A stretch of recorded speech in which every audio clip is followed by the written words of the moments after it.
Hello everyone, आप सभी का चैनल पे हार्दिक स्वागत है। आज मैंने एक महत्वपूर्ण क्वेश्चन जो पिछली प्रतियों में पूछा गया है उसको लेकर आपके बीच उपस्थित हूँ। क्वेश्चन हमारा घन पे आधारित है जिसमें हम लोग आयतन का अध्ययन करेंगे। प्रश्न इस प्रकार है, धातु के एक घन की प्रत्येक भुजा की लंबाई 12 सेंटीमीटर है। इसे पिघलाकर 3 छोटे घन बनाए जाते हैं।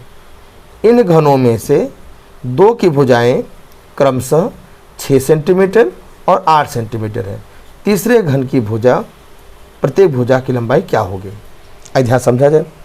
देखिए यहाँ पे एक बड़ा सा है क्या घन, जिसका प्रत्येक भुजा कितना है? 12 है।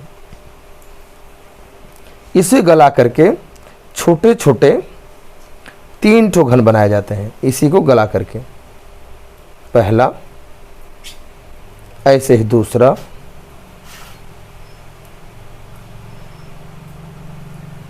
और तीसरा।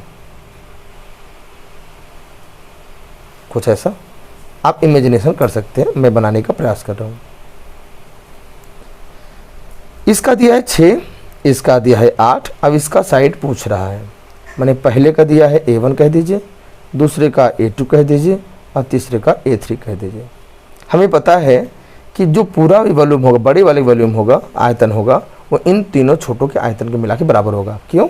जो इसका वॉल्यूम होगा V, इसका वॉल्यूम हुआ V1, इसका वॉल्यूम हुआ V2, इसका वॉल्यूम हुआ V3। तो बड़े वाले का जो वॉल्यूम जिससे बनाया गया है उसका जो वॉल्यूम होगा, आयतन होगा, वो तीनों छोटे छोटे के आयतनों के योग के बराबर होगा। पहले का आयतन कितना होगा? A का क्यूब, क्योंकि इसको भुजा मैंने A माना है साइड को। इसका A1 का क्यूब, इसका A2 का क्यूब, इसका A3 का क्यूब। A का मतलब 12 दिया है तो 12 का क्यूब कर लीजिए। यहाँ 6 का क्यूब कर लीजिए, यहाँ 8 का क्यूब कर लीजिए। ये हमें वाला तीसरा वाला नहीं पता। हमें A पता है, A1 पता है, A2 पता है, A3 नहीं पता है। 12 का क्यूब करना होगा। 12 क्यूब कितना होगा? 1728 होता है। देखिए आप मिला लीजिए थोड़ा, 1728 इतना ही होता है बुझाते आप मुझे। 6 का क्यूब 216 होता है। 8 का क्यूब 512 होता है।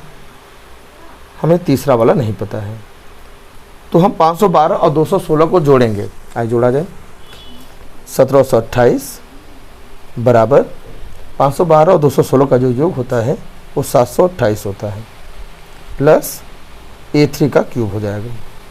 728 इधर ले आइए तो 1728 माइनस 728 बराबर तीसरे घन के भुजा का क्यूब। अंतर लेंगे 1000 हो जाएगा।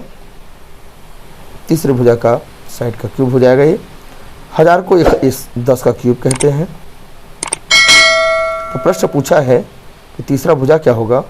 3 से 3 काट दीजिए, माने 10 सेंटीमीटर।